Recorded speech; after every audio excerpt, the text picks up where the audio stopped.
வங்கக்கடல் கடைந்த மாதவனை கேசவனை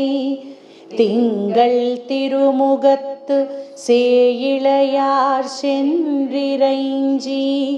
அங்கப்பறை கொண்ட வார்த்தை அணி புதுவை பைங்கமலத்தண்டெரியல்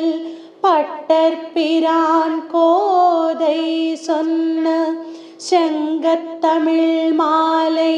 30 தப்பாமே இங்கிப் பரிசுரைப்பார் ஈரிரண்டு மால்வரை தோள் செங்கண் திருமுகத்து செல்வத் திருமாலால் எங்கும் திருவருள் பெத்தின்புருவள் எம்பா